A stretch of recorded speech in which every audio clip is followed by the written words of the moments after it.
And for those of you who don't know me, I'm Glenn Matthews, past president. I'm filling in for David Reneker today. And for our invocation, we have Grace Stevenson. Thank you, Glenn. Everyone could lower your heads and pray with me. Lord, as we gather today, let us take a moment to center our hearts and minds on the spirit of service that brings us together. May we approach this meeting with truly open minds, setting aside our preconceptions to make room for new ideas and diverse perspectives. Let us remember that our strength lies not in our uniformity, but in our shared commitment to the common good. In our fellowship, let us lead with love, treating one another with the kindness, patience, and respect that define the neighbor. May the work we do here today reflect that compassion, reaching beyond these walls to lift up our community and the world. We ask you to bless this food to the nourishment of our bodies and to bless the hands that prepared it. Amen. Thank you, Grace. And now for our national anthem.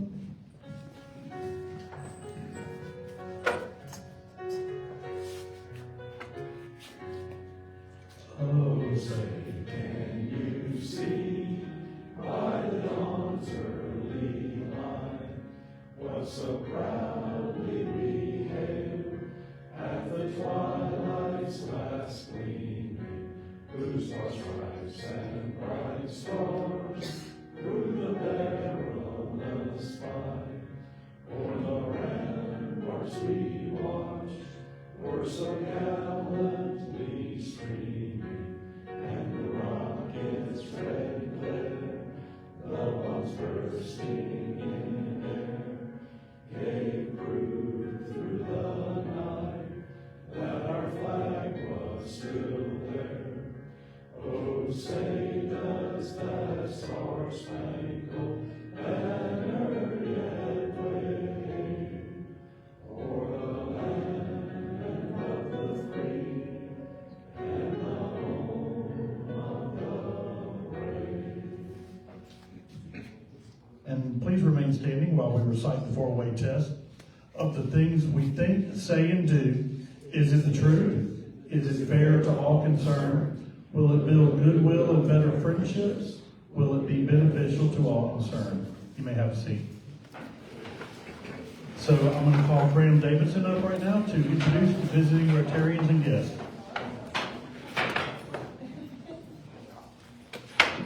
Hi everybody, I don't believe we have any visiting Rotarians today, but if you do have a guest, if you would stand and I'll pass the mic around. Hi everybody, I'm Lee Lumpkin and I'm so thrilled to introduce Joseph Phillips, please stand, the new Artistic Director of Columbia Classical Ballet. We, as you know, have been a bi-coastal ballet for the last year and he is landing here in June permanently, so we're thrilled to have him. Okay, well welcome to the club, we hope you come back. Thank you for visiting, and we hope you come back very soon. And thank you, Graham. And we're excited to have you and encourage you to come back next week. You were a small piece of what we do as a club here today, but Rotary is so much bigger. And I'm going to invite Andy Shane up right now to give an update on the Bocce Bash. I think I've run out of turns to be able to come up here at this point, but this is hopefully this is the last time I will, because the Bocce Bash is on Saturday. You haven't checked out the weather. It's going to be really, really nice. Looks like it'll be about a little under 70 degrees when we start. Only going to get into a little bit into the 80s, so it's going to be a great day. Doesn't look like it's going to rain, so please come join us. We are really honestly about 4 teams short of kind of the minimum that we would like to have. We're at 36 teams. We would love to have 40. So if by Wednesday we can gin up another 4 teams, that would be great for us to be able to have a wonderful event and to be able to get everybody involved and obviously help with the competition and all of that. A couple quick notes. If you have signed up for a team, first of all, thank you. And if you've sponsored, gone beyond just a team, double thank you. But also, if you do have a team, either way, if you have not gotten your preferred team name in, please by Wednesday send that into the Special Olympics folks so they can have you sign up in the brackets with whatever team you would prefer to be called. other than your own name or your corporate name. And secondly, I was asked earlier about what time for referees and volunteers to show up on Saturday, and that would be at 8 a.m. So if you could do that, and if you have volunteered to ref or to help with any way, that would be great. And if you have any questions, anything, I'm here, and please come find me. Thanks, and happy rolling. Thank you, Andy. I know that's always a great event. I've had a team in it since the first one we ever did, and my guys really seem to like it. So if you haven't got your team, please go ahead and get a team. We only got about less than a week left. So I have a few housekeeping notes here.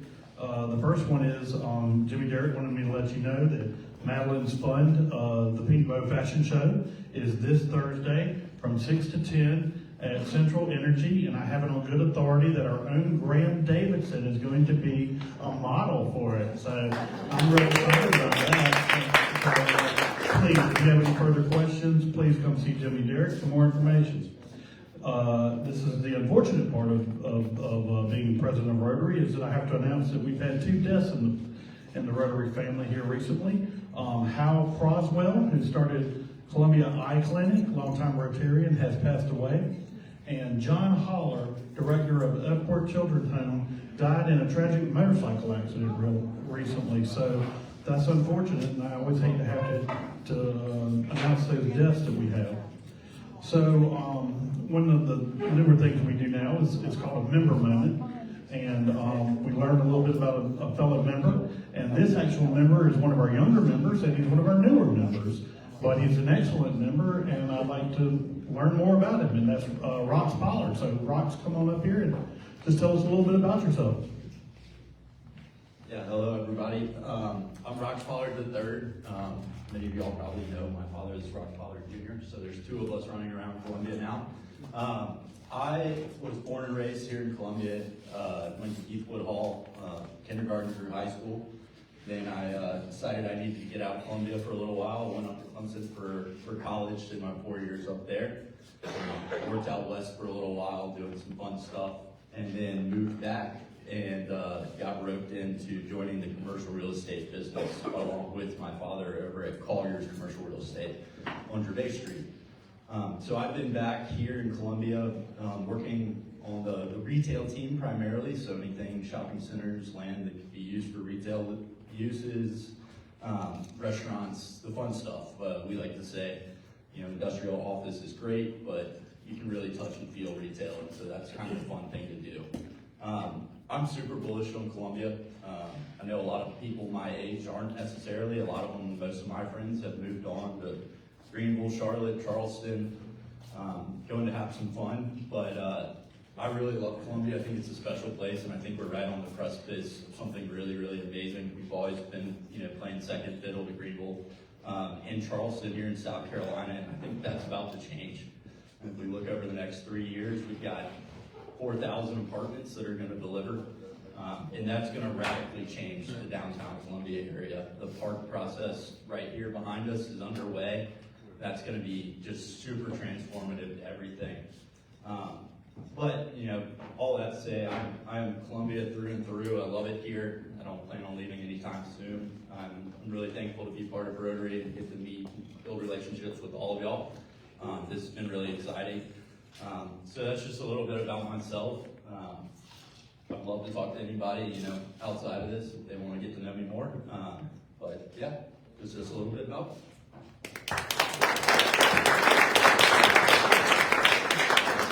Thank you very much, Rox, and I'm glad to know there'll be more student housing coming. I know we're at a shortage of that. So anyway, our next person up is Mike Peck. He's going to be doing health and happiness today, so I'm going to call Mike up to do health and happiness. Good afternoon. So first of all, I want to give some shout outs to birthdays this month. I'm relatively new, as you all know, so I know faces, but names I'm getting better. But David Adams this week, Nicholas Beasley, Jeffrey Guppy, and Diana Ireland all have a birthday this week, so a big round of applause for them. information, just update on Rotary International. It is Environmental Month. So officially Environmental Month for Rotary International. And they had this month a $50 million individual donor pledge, which was one of the largest individual pledges ever given. So if anyone wants to top that, I'll give you a shout out next week. Back to cart message today. So everybody knows that we're big on trying to end Alzheimer's and give money to Alzheimer's research. It is, again, close to my heart because I have family members. I think we still have the 100 match. That's still going on. So if you donate $100, I believe, they'll match points. 100 points, yeah. 100 points. So again, incredible opportunity there. The University of South Carolina, if you don't know, the USC Brain Health Center is now open. They are there to diagnose and treat Alzheimer's, research, dementia, Parkinson's. So that is something new around the area as of this year.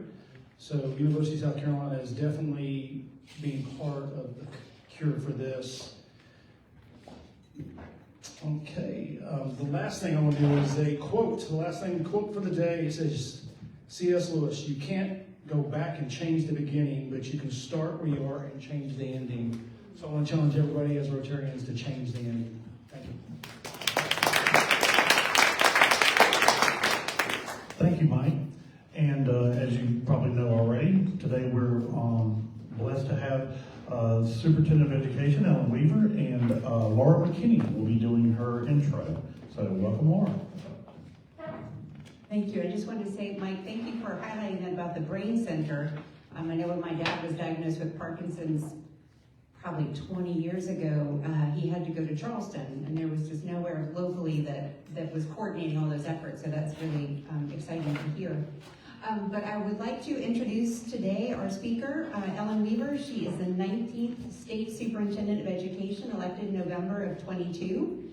She is a Greenville native and believes that education is a gateway to the American dream. So Ellen graduated from public school and earned her BA in political science, as well as a master's in educational leadership from Bach Jones University. After her graduation, she worked in Senator Jim DeMent's office for 12 years in a variety of roles, finishing her time as his state director. She then founded Palmetto Promise Institute, a leading state public policy organization, in 2013.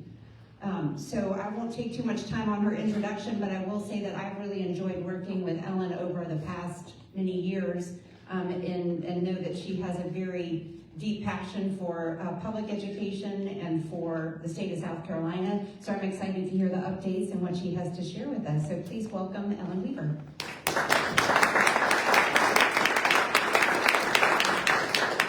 Thank you, Laura. It's great to be back here in my home Rotary Club. It's wonderful to see so many, I won't say old friends, why don't we say long-time friends?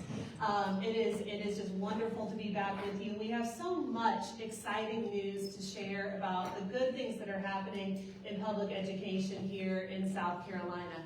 And, you know, we acknowledge on the front end that there are many challenges. We know what many of those challenges are, and those challenges have been challenges for a very long time. But I believe ultimately that everything in life comes down to mindset. Do you believe you can? Do you believe our kids can? And I want to affirmatively say that I have been to every corner of our state in South Carolina and seen wonderful things happening in our classrooms, students excelling even in the highest of poverty situations. And so that gives me great hope for our future as a state. And I wanted to give a special shout out too to our Richland 1 superintendent, Dr. Walker. Our new superintendent is here today. I am so grateful for just the spirit of collaboration and transparency that he is bringing to Richland 1, and really excited about the things that are going to be happening here in our local district over the years to come. So real quick, I'm just going to run you through some high-level context setting for public education here in South Carolina, And then I'm going to talk a little bit about our strategic plan at the Department of Education and some of the encouraging progress that we are seeing. And then as time permits, I'll be glad to take any questions except for Harry Jeffcoat. Just kidding. Okay, I know who the troublemaker is up front. So let's go ahead and get started. So this is just a quick look at South Carolina Education 101. We have just over 1,200 public and public charter schools.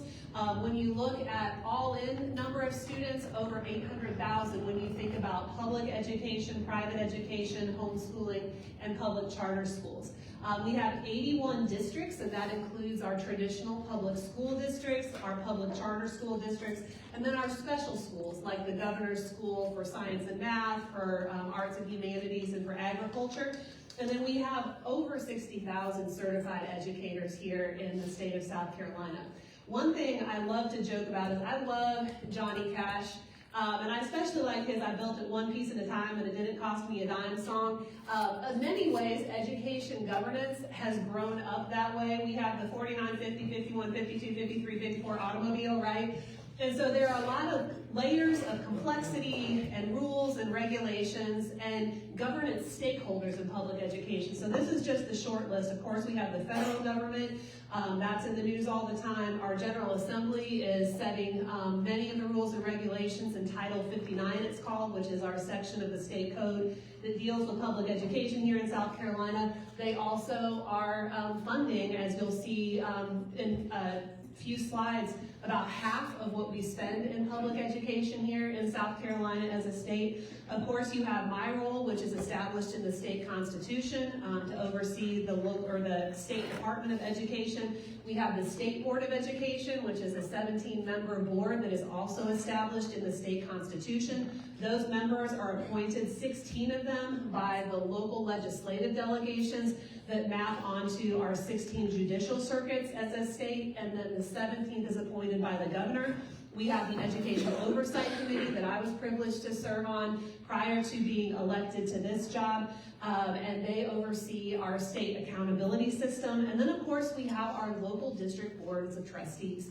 And what I want to emphasize about our local boards is that there is a lot of authority that lives at that local level. South Carolina is still considered to be a local control state, and so those local boards have different authorities depending on which jurisdiction you're in. Some of them have the ability to raise taxes independently, others do not.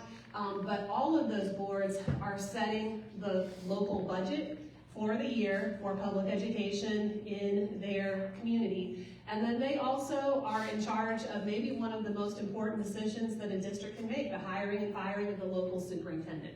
Everything in life rises and falls on leadership. I know I don't have to tell that to the business leaders who are here, and that certainly is true in education. The quality of the leadership, the quality of the superintendent, of the principal in the school building is absolutely essential to advance education in any context. And so this is just a quick look at the funding here, and then the number of students. Let's see if we can get through all of this. I'm not sure why it's a little hard to see. But anyway, the number that I want you to focus on here, $15.2 billion, that is roughly what we spend on K-12 education here in South Carolina. Again, it's a little bit hard to see, but this gives a breakdown between federal, state, and local context. Most people are surprised to see that only 7% of our total funding for K-12 public education comes from the federal government. But with that 7% comes a lot of the rules and regulations that we associate with public education. I'm thinking specifically of the Individuals with Disabilities Education Act, IDEA as it's known. So there is a lot of complexity in that law that our districts and schools comply with. And then of course we also think about the title funds that come from the federal government, and many of those are directly correlated with poverty. And so then there's a pretty even split between state and local share. Now obviously that varies by district because different districts and counties have different indexes of tax-paying ability, so different ability at the local level to fund public education. And so in many of our more rural and poor districts in the state, that share is larger for the state because there's less ability at the local level to be able to supplement and reach that maximum funding goal. And then, let's see here. This is our current total average revenue per pupil. So you'll see we're creeping up on $20,000. You might say, well, where does that put us relative to other states? That puts us about the middle of the pack. We're not on the low end, we're not on the high end.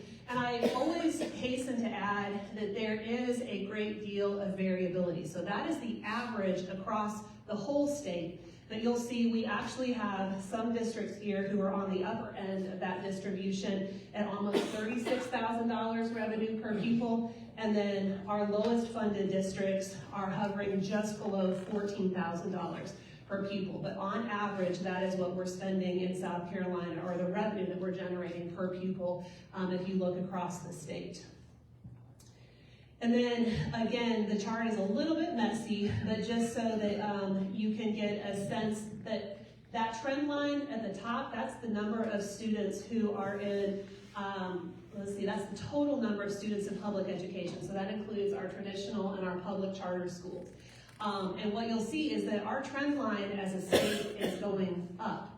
Unlike many states where their trend line of students is actually going down. So we are an in-migration state. We continue to grow. Year over year, though, you can see the breakdown in the two lines below that. So the blue line is our traditional public education system. The yellow line is our public charter school system. So you'll see that there has been tremendous growth in the public charter school sector. Our traditional schools have been flat and actually down slightly year over year. So now I want to talk just briefly about our strategic plan as an agency, and I'm not going to possibly be able to hit on everything that this strategic plan encompasses, or really even all of the work that we do at the State Department of Education. South Carolina is the only state in the country where at the state level, we run and manage and own the entire bus fleet for the state. Now, districts do purchase local activity buses, but most of those big yellow buses you see on the road are owned and maintained by the state of South Carolina, and the State Department of Education actually manages 42 bus shops around the state and keep those running, have mechanics there, refilling them with fuel every day. We do Medicaid claims processing for services that are allowable that students receive in their local district. And the point of us doing that at the state level is that it takes a very complex administrative burden off of our local districts so that we can make sure that they are getting funding that they and their students are entitled to for services that are being provided at the school. Many of you may not know, I'm also actually under Title 59, the chief building inspector for the entire state of South Carolina. And so we have an office that handles the Office of School Facilities, that handles the planning of buildings, and that's actually been in the news a bit here in Richland 1 in recent years, so you may have heard a little bit about that. But all of that aside, what about the main mission of education, which is the education of students? And that's what I really want to focus on here today. So we're going to talk briefly about some of our 3-year objectives and what we're doing to realize them here in the state. And I want to start by saying that, you know, we can talk about policies and programs and budgets and buses and buildings all day long. But at the end of the day, education is about people. And nothing is more important than your human capital, that talent that is in front of students in the classrooms every day. Teachers are truly the heart of everything that we do. And so we're doing everything we can here in South Carolina to show them that they are cared for, to show them that they are supported in the classroom, and that we at the state level have their back. And we've seen some encouraging progress.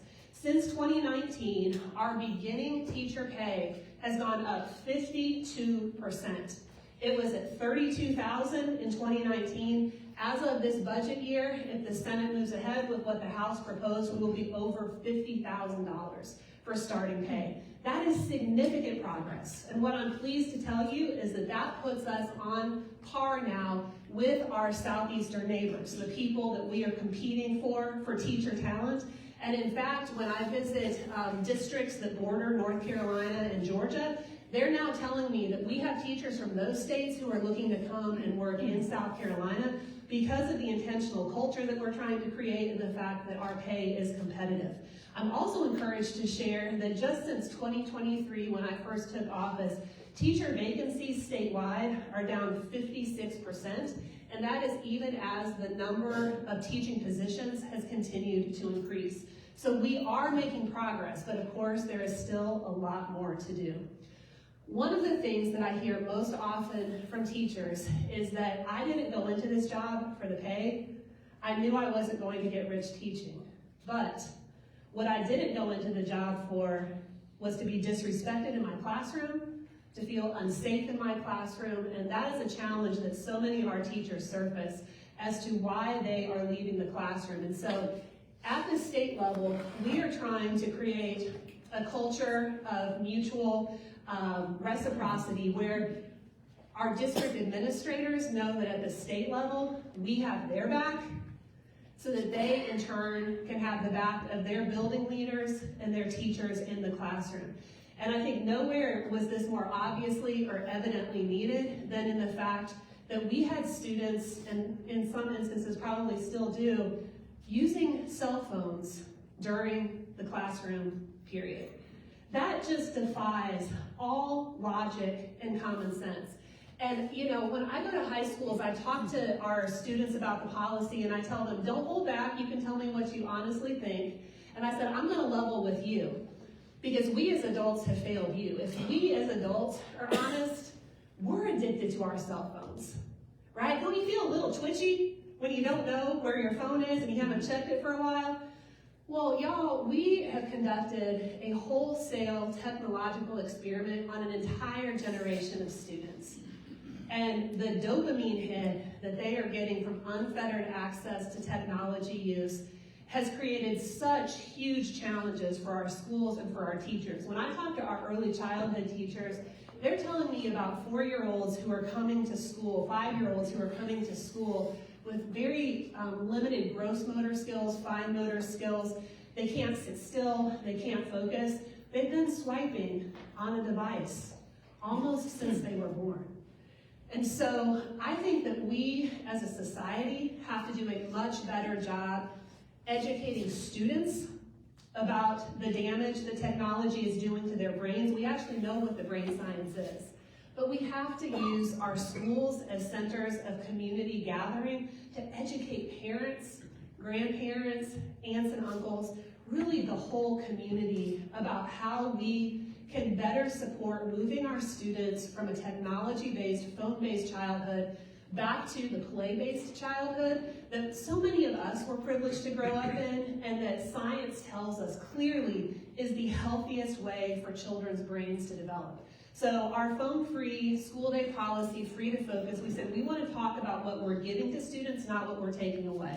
We're giving them freedom to focus on their learning. We're giving them freedom to focus on building face-to-face relationships, not mediated through the poison pill of a screen.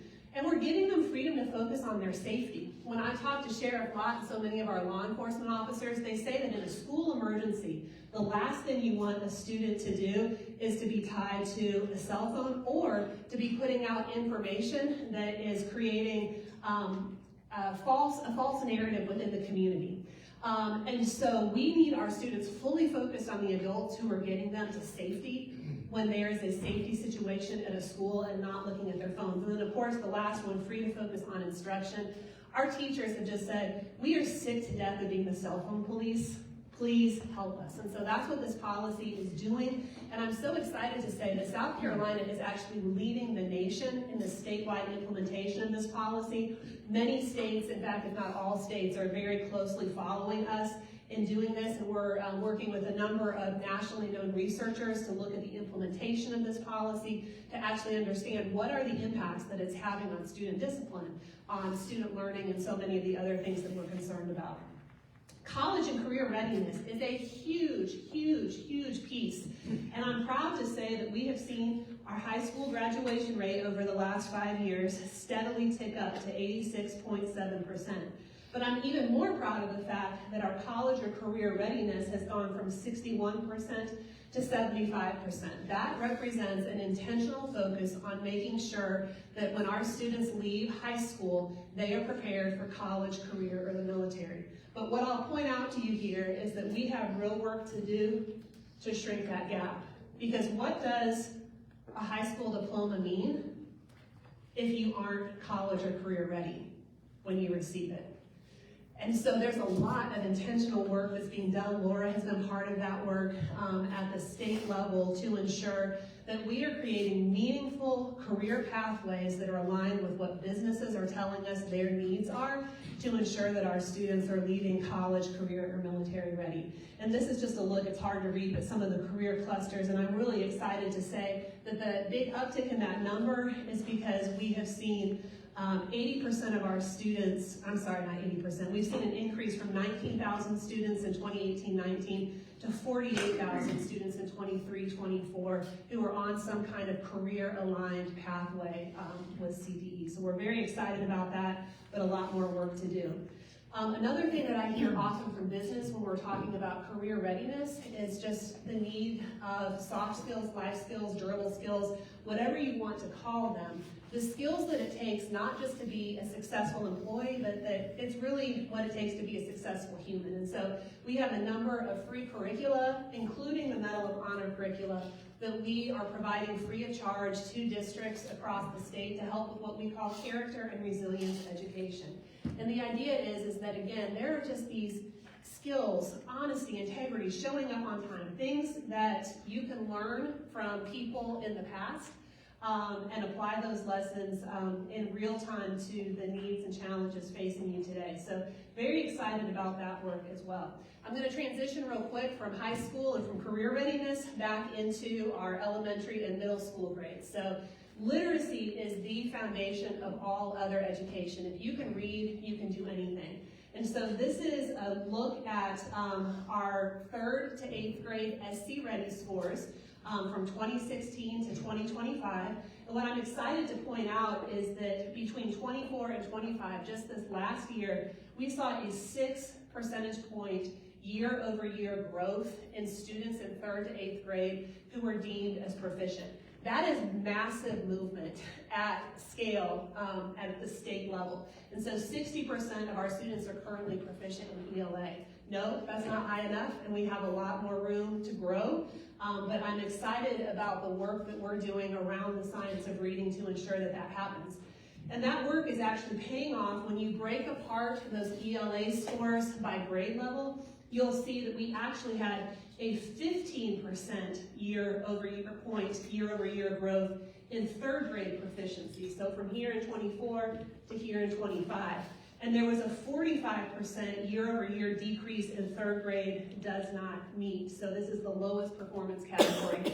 And the reason I'm so excited to see that weighted at the local or at the 3rd grade end of the spectrum is that we have made substantial investments as a state in ensuring that we have put science of reading tools in our teachers' toolbox for them to know how to teach reading. So for probably the last 2 decades, we have been conducting a failed experiment in public education called whole language and balanced literacy, whereby we are teaching kids to read, or trying to teach kids to read, by teaching them to guess what words are, by looking at pictures, by trying to imagine the context, when we all know English is a phonetic language, and you have to know phonics in order to know how to sound out the words. And so I'm proud to tell you that here in South Carolina, we are following the example. You may have heard of the Mississippi Miracle, how Mississippi is now leading the country in reading acquisition, especially amongst subgroups of students who need it most.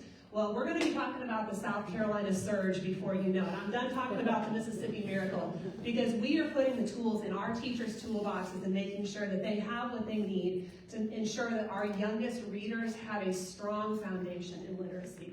And this is just a quote I take great inspiration from. We actually have it on the wall of the Department of Education. Dr. Mary McLeod Bethune, who, I might add, Florida is trying to steal from us. She is from Sumter County, South Carolina. She actually was the first African-American woman to have a statue placed in Statuary Hall in D.C. But sadly, the pedestal says Florida, not South Carolina, and that's because she ended up in Florida, founded Bethune-Cookman University.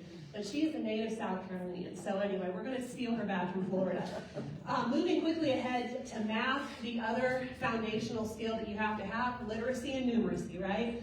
44% of our students in 3rd to 8th grade are currently proficient in math. That was a 2-point year-over-year growth in proficiency and 6 total points since 2021. So we are moving in the right direction after the pandemic, but we're not moving that way as quickly as we need to be. And so this is a big area of focus now. The science of reading train has left the station and is chugging down the tracks. We now have the Palmetto Math Project, which is following the exact same strategy in math that we are deploying in reading, and that requires a lot of intentional support from us at the State Department in terms of building teacher capacity and making sure they have the tools that they need.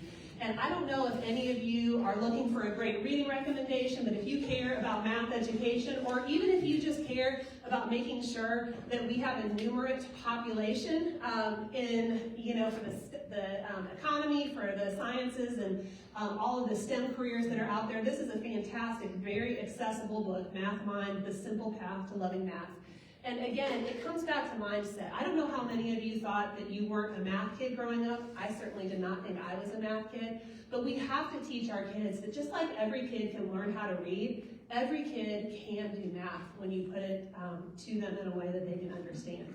I'm going to close with civics education. It's the 250th anniversary of America. And I want every student in South Carolina to know the pivotal role that their home state played in securing American freedom. There were more battles fought on South Carolina soil than any other state. And so we have actually rolled out a first-in-the-nation partnership with the American Battlefield Trust. This is curriculum that we're providing free to all of our districts, highlighting South Carolina's pivotal role in the SC 250. And that's part of a larger civics project that we call the Palmetto Civics Project. You can learn more at palmettocivicsproject.com if you're interested in resources. But our Palmetto Pioneers project is part of that. Those are posters that tell the story of different South Carolina heroes, and not just revolutionary heroes. Dr. Mary McLeod Bethune is actually one of them. We just unveiled one in Lake City of Ron McNair in honor of the 40th anniversary of the Challenger tragedy. But these are all free resources that we are creating to provide to our districts free of charge to inspire and encourage students with the heroes of our past and to know their history, to love their history, and to see history as something that unites us. I'll just close maybe by saying that it is a real privilege to be able to serve as your state superintendent of education. It's hard to believe that it has been 3.5 years since I was on the ballot, but here we are. And so I will be up for re-election again in November, and I am every bit as passionate about continuing the progress that we have made to date in the next 4 years if the people of South Carolina choose to send me back to hold this office. But this is the tagline, the motto of the State Department of Education, an exceptional education for every South Carolina child. And I love to tell people, you know, we often talk about all children, and that's not wrong. But there's a whole lot of every that lives inside of that all. And we have to ensure that every single child has the opportunity that a great education provides. As you said in your introduction, Laura, that it is the front door of the American dream. And so I've been privileged now to visit every single school district and special school in the state. And in each of those, I have seen just tremendous pockets of growth and excellence happening in every single community. And it gives me such hope for the future. We have 2 state mottos here in South Carolina to close it with a little bit of history. While I breathe, I hope, and prepared in mind and resources.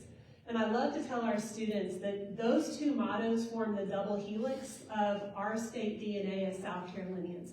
Because hope is not wishful thinking like, I hope I don't have to take that test tomorrow, or I hope I get ice cream after school. Hope is a confident expectation that the future can be better than the past or the present. But hope doesn't just sit around waiting for something to happen. It actually rolls up its sleeves and gets to work. And that's the prepared in mind and resources. So I tell our students, you can remember what it means to be a South Carolinian with the simple phrase, hope, propels hard work. And that's what's happening in our classrooms across South Carolina every single day. Again, Dr. Walker, so grateful for the hard work and the hope that you have for students here in Richland County, because that's where it starts. It starts with that mindset of belief, a mindset of growth, and a mindset of hope. So thank you again for letting me be here today. I appreciate it.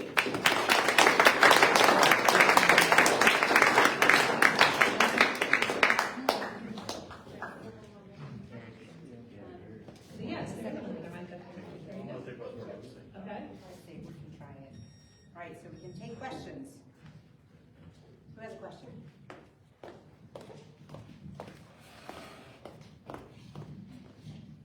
Ellen, it's Mason Hardy. Thanks for coming back to us again. To see you here is great.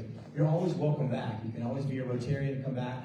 The requirements to be here all the time aren't like they used to be. So come on back anytime you want to. And the second part of my question, I can't read Harry Jeffcoat's handwriting, but it has something to do with charter schools. Can you tell us how they're coming about, how they are made, who runs them, what they're pushing out, and tell us a little bit more about charter schools. Yeah, absolutely. So there is a great degree of variability across charter schools in terms of what they focus on and how they're formed. But the overall governance structure actually goes back over 25 years now here in South Carolina that we've had a charter school law. And I will emphasize that the charter schools are public schools. They are just public schools that are governed differently. So one popular myth about charter schools is that they aren't accountable. I want to dispel that. Public charter school students take the exact same state test that all other public school students take. So those numbers that I showed you for 3rd to 8th grade performance, charter school students are included in that. But what's different about public charter schools is their governance model. And so as opposed to having a local district like Richland 1 oversee them, although I will say it is permissible under South Carolina law for local districts to start their own charter schools, and we do have a couple of districts in the state. Greenville did that historically, no longer does that. Charleston and Horry County, and I think a couple other counties still have charter schools that they as a district have formed. And oftentimes they'll form them around particular subject area matter. So like in Charleston, there's one for math. There's one for music and the arts. And so that's how our traditional districts have often thought about forming charter schools. But there is another way for charter schools to become authorized, it's called. That's how a charter school is set up under the law. And that is going through one of the statewide charter school districts. And in South Carolina, we currently have 4, soon to be 3. So there is a statewide public charter school district that is established under the law. It's called the Public Charter School District, very imaginative. And then there is the Charter Institute at Erskine. There previously was a charter school authorizer in Limestone. With Limestone closing, that is being wound down, and those schools are either closing or going to other authorizers. And then Voorhees has also stood up a charter school authorizer, because it is allowed under the law in South Carolina for institutions of higher education, IHEs, to be authorizers in addition to the statewide district. And so those are the authorizers. They're the ones who have the authority under South Carolina law to either approve or disapprove a charter school application. And then they're the ones who enter into a contract with whoever is running that charter school for performance and for other things. And so they're monitoring it. And here in South Carolina, if a charter school is underperforming for 3 consecutive years, the law requires them to close. And for many reasons that I won't bore you with, there has been an escape hatch that several charters have gotten through. Some of it was because we didn't have accountability ratings under COVID, and just various other things. But I think that, in the current legislative session, there's been a lot of focus on how do we ensure that we have adequate authorization practices in place to make sure that when charter schools start, they still have the flexibility that they were intended to have to be able to innovate under the law, but still have those accountability guardrails that are necessary to ensure that students who are in those charter schools are getting a high quality education. So long-winded answer, but it's not a super straightforward question. How does a magnet school compare though with the charter school? Are they the same or So this is what I call the education ecosystem of the future. They are different. Magnet schools live under our traditional public school districts, and those are just special schools of focus. So they don't require their own governance authority like a charter school does. Those are things that just live within the local district and can be authorized by that local school board. Hey, thanks for being here today. I just had a question. A few years ago, Matt Daniels came and he has a curriculum that teaches MLK's teachings of civic, responsibility. Nonviolent. Yeah. I do feel like that is important, but I was just wondering if you had talked to him or if there was any discussion about offering stuff like that. So that Palmetto Civics project that I mentioned, so his curriculum, his lesson on hope is actually offered free of charge to districts. It is a paid subscription. So pretty much all of the resources except for that one at palmettocivicsproject.com are free of charge. That one is licensed only for use by our local districts because we have to pay for the subscription. But yes, we are providing pieces of that curriculum for our students. And to your point, I think we live in an age of such division and polarization. To be able to platform the teachings of Dr. King and his approach to civil discourse and even civil disobedience, if that is the path that is required. But doing it in a nonviolent way, I think is such an important message for students today to be able to have access to. So thank you for that question.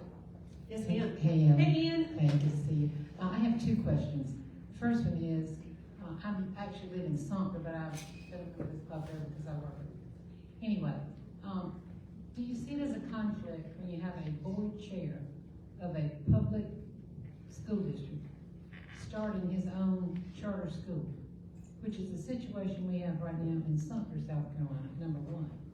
Second question is, I've had a hard time understanding how I could be a high school graduate, which I have a lot more education than that. But I can be a high school graduate, I don't even know if I have to be a high school graduate, and I can just say, I'm gonna homeschool my children. And yet, if you go to work in any school district in South Carolina, you have to be a certified teacher. I don't get that. Can you help me? Well, South Carolina's, I'll start with the last one first and then move backwards. So South Carolina has 3 options of homeschooling that have been the law here in South Carolina for accountability. So the first layer, option 1, is you can choose to have accountability through your local school district. Option 2 is you can choose to have accountability through, it's called SCAIS, the South Carolina Association of Independent Homeschooling. And then the third option, there are groups that there are requirements listed out under the law about different qualifications and criteria that they have to meet in order to be an option 3 accountability mechanism. So those are the 3 mechanisms that South Carolina has set up to provide quality control and backstop to ensure that children aren't falling through the cracks. In terms of the Sumter question, that's a tough one, but I think it hits on a much bigger issue, which is the overall challenge that I have seen across the state in terms of the quality and capacity of local school board members. You all may have read in the paper that the Department of Education took over Jasper County under the authority of the State Board of Education. And we also have gone into Marlborough County most recently. We didn't do a full takeover of the district, but we did a financial takeover of the district. And I will just tell you that the challenges that we have uncovered there in those districts really are quite stunning. And the people who are suffering the most are the children, because the resources that have been allocated to those school systems are meant for the education of the students in those communities. And what I will tell you is I have seen high quality education and academic outcomes happening even in the poorest of contexts. I didn't share this in my talk, but I've made a particular point of going to Title I schools. I call them our beating the odds schools. Title I schools, high poverty schools that are actually knocking it out of the park when it comes to academic performance. And what that tells me is that poverty is a challenge, but it is not an excuse. Our school system has to align every single piece, every single dollar for impact in the classroom. And what we're seeing, unfortunately, in too many communities across the state is that there are long-standing challenges around adult agendas or just lack of criteria and qualifications to be handling the multiple millions of dollars that are going through even our poorest districts when it comes to governance. And so that overall board ethics piece, the board capacity and quality piece, I think is something that if we are going to address many of the disparities that we see in our rural communities and in our rural districts, that's a huge piece that we're going to have a real conversation about going forward, because many of these districts continue to shrink. They're actually losing student population, which means that they also are losing the revenue associated with those students. And so how do you sustain a school system in that rural community if you have a lack of qualified governance and a shrinking revenue base when it comes to the number of students? So those are big challenges, Anna, but I appreciate you surfacing them. nationally certified teachers who have retired. Sure. Gone back to work, who obviously have a higher salary, who are now being let go in mass to bring in the younger teachers because they're not going to pay as much, because the districts are losing so much money from all these charter schools, et cetera. That's what's been explained to me, whether that's correct or not. I don't know, that I have to have a family member directly impacted. Yeah, and I think that the continued demand of parents, and I think it was happening before COVID, but it was certainly accelerated after COVID, for flexible education options is going to continue to grow. And so the traditional districts that I see being most successful in addressing this challenge are ones that are being really intentional about tracking those finances very, very closely, and also thinking about new and innovative ways that they can be part of giving parents the more flexible choices that they want. So whether that is thinking about a charter school, thinking about a magnet school. I was in Alaska last year for a literacy conference. It was phenomenal. And they do homeschooling differently in Alaska, but even in Alaska, their traditional public education system is part of the homeschooling process as well. And so I was actually in a homeschool resource center that was part of the traditional district. And parents aren't forced to use it, but it's a resource for them. And so I think that that's a mindset shift that we have to have, because we call it the great unbundling. There was actually a great article that was written in Education Next by 2 public school superintendents that just says this is the reality of where we're moving. So much has become unbundled in our society, and post-COVID education is certainly moving that way too. And so districts are going to have to think about what is the sustainable financial model going forward that's going to give parents the flexibility they want and still allow for the adequate running of the district. And that's a conversation and challenge, not just here in South Carolina, but nationwide.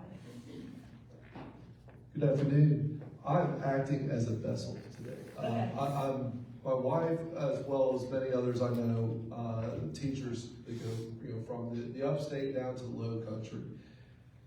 It's awesome to see what's happening throughout the state. My company's been out, Saluda Elementary, a little nothing Saluda. Elementary school is unbelievable. What's happening up in Pendleton, their high school, there's all this to attract this top talent. I love hearing that, incoming teachers be starting right at 50K. That's outstanding. And I've also seen it in the year, the billboards, sign-on bonus, new teachers come on. What the teachers that have been in it for like 10, 15 years, the main consensus of the question is like, how do you see the pay scale changing? Because they're like, I kind of see it like, oh, what type of bump are we gonna get? And, Right. wife's like, probably not. And here she is with a bachelor's of science as well as a master's, and she's doing continuing education. So you speak a little bit more like, are we going to be able to retain those experienced veteran Yes. teachers? Is that something that's going to be on the map? Yes, absolutely. That's a fantastic question. And what I will say is that the raises that are in the state budget this year that get us to that 50,000 or 50,500 minimum, depending on where the General Assembly lands, that is across the board. It's a $2,000 increase. And so every step on the teacher pay scale will see that increase. Of course, that's proportionally smaller for the folks who are on the higher end of the pay scale. But that is an across the board increase for every teacher. But to your point, we have got to do a better job awarding and rewarding our teachers, our veteran teachers, who have given their heart and soul to this work over decades. And so 2 pilot programs that we are pursuing here in South Carolina. The first one is strategic compensation. This is a very small pilot program, $5 million. I believe we have 126 schools that participated in the first year. And what that does is actually deliver bonus pay to teachers in the classroom who are measurably moving their students, both in terms of proficiency and growth. And so I think, we have teachers who the average bonus across all of the schools in that pilot program, and it's a 3-year pilot program that we're running, the average bonus was about $6,000 per teacher. We had some teachers who made anywhere from $10,000 to as much as $25,000 in bonus pay. That's real money. And that's the kind of money that these great teachers who we want to keep in the classroom should be making for the level of effort and experience that they bring to the classroom every single day. The second program that is currently in my budget request that's before the General Assembly for this year is around creating a pilot program for what we call career ladders. This is a model that is working in other states. We drew lessons from North Carolina, Tennessee, Texas, and it's all about giving pay to teachers who pursue advanced certifications, such as a mentor teacher or a lead teacher. Now, there are some districts that are already doing that, but there's not a uniform kind of statewide opportunity for all teachers to participate in that. And so those are 2 pilot programs that we are running that, when you start talking about messing with people's pay, right? Like, it can get real muddy and real confusing and real loud real fast. What we want to assure folks is that we are not looking to change the base rate that anybody is making, but what we're looking for are what are ways that, just like in business, we can strategically award teachers who take on that additional level of responsibility or who are doing a truly excellent job in moving the needle for students in their classroom. And I think that that's a wonderful way for us to keep those teachers who, I often hear that teachers go into administration because that's the only way for them to advance their career. And we want to make it possible for teachers to advance their career within the classroom, if that is what they feel called to do. If they feel called and led and are talented and want to be a principal or an administrator, more power to them. We need great principals and great administrators too.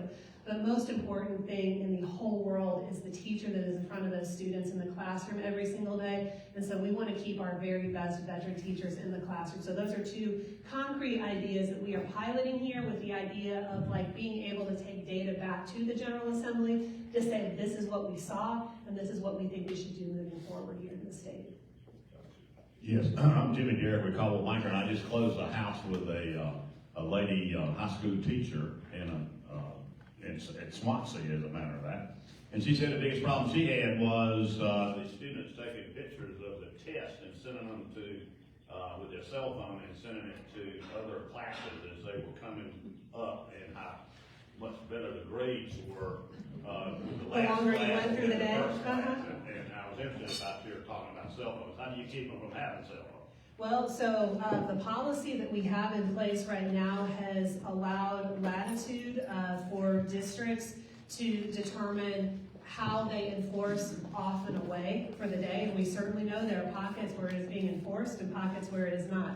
One of the interesting pieces of research that we're doing right now in partnership with a national researcher is actually looking at cell phone tower activity, pre and post policy. And we anticipate that we will be able to see interesting trends in that data. So we have not actually codified the policy now. It's currently in budget proviso, which is where it has been for the last 2 years. And the reason we did it in proviso is because we wanted to ensure that before we put something permanent into law, that we have thoroughly researched both the challenges and the opportunities of good implementation. What does good implementation look like? And so I fully anticipate that when we go back to the General Assembly, we will have some recommendations about what effective implementation looks like. There's a lot of different ways you can do it. Some schools say you can't have a phone on campus, period, full stop. Others say you have to turn your phone off and put it away in your backpack all day. Other schools, even more permissively, have said, well, you have to turn it off, but you can keep it in your pocket. I'm here to tell you that is not a recipe for successful implementation. They also, some schools have purchased what are called Yonder pouches, which are these pouches that they have at some concerts where you have to put your phone into a pouch that locks just like the magnets that you have on like the security sensors at department stores. And at the end of the day, the student gets to unlock their phone pouch. Some schools are doing phone lockers where you can have the phone with you when you get there in the morning, but you have to put it in a phone locker and it stays locked up all day. So there are a lot of different ways that you can get after this, but I think that what you will see going forward as we come to the General Assembly with some of our research around implementation is that we acknowledge that there probably is a need to tighten it up to ensure that it actually is being implemented. And I will tell you that the anecdotal feedback that we get from teachers, they said, hands down, where it is enforced, it has transformed their classroom culture and environment. And they said at lunchtime, students are coming into the lunchroom with Legos and card games and actually talking to each other. They said, the noise in the lunchroom is so loud, but it's loud in the best possible way of kids being kids. And so that's really encouraging. And again, even when I talk to the high school kids, I say, all right, I'm the big bad person who's responsible for the cell phone policy. Give me your honest feedback. And they kind of kvetch for a little bit, as high school kids will do. And they're like, wish we had our phone. But they always pivot to the but, which is, I am getting better grades this semester. And I am talking to my friends more. And it does feel kind of good to put the phone down for a little bit and just be in the world. And so I think that this policy has such promise. We're still going to have to fine-tune the implementation of it. But there are some schools and districts, I think, that are absolutely knocking it out of the park in the best possible way. Are teachers allowed to confiscate cell phones if they see a student using one in the back row? So district policies vary by district. We set a baseline model policy for the state, and that was not addressed in that. So that's going to be up to the local district under the current iteration of the policy in terms of how enforcement happens within the school building. As a former wild child, I can tell you. You would have been in the back row? Nothing works except strong discipline. Yeah. I think that's a fair point. I will tell you, we actually have a bill that will be up tomorrow in the House that is called the Teacher Authority and Respect Act. And it's something concrete that we're trying to do to, again, show our teachers that we see and hear what they're telling us and that we will have their back. So anyway, thank you guys again. Thank you, Superintendent Weaver, and please accept this pin as a token of our gratitude for you coming to speak. And kudos to you for realizing that Harry Jeffco was in the crowd. So it's great. I know, I was so disappointed about it. So next week's speaker is going to be Mark Rapp from Cola Jazz. And I don't know if you remember last time, Mark played a little trumpet for us, so that was fun. Actually, next week is actually Dr. Walker. Okay, so I got that wrong. Next week we'll have Dr. Walker. Playing the trumpet. Okay. So I got that wrong. Well, We'll have 3 in a row with education, because after that, on May 11th, we have Scholarship Day, which is one of my favorite days. And if you're a new member, please don't miss this. Scholarship Day is fun, and especially if you're a new member, and it gives you a lot of hope for the future, because these are some sharp kids. And I'm not going to close in solemn days if we're already over time, but thank you, and you're all dismissed.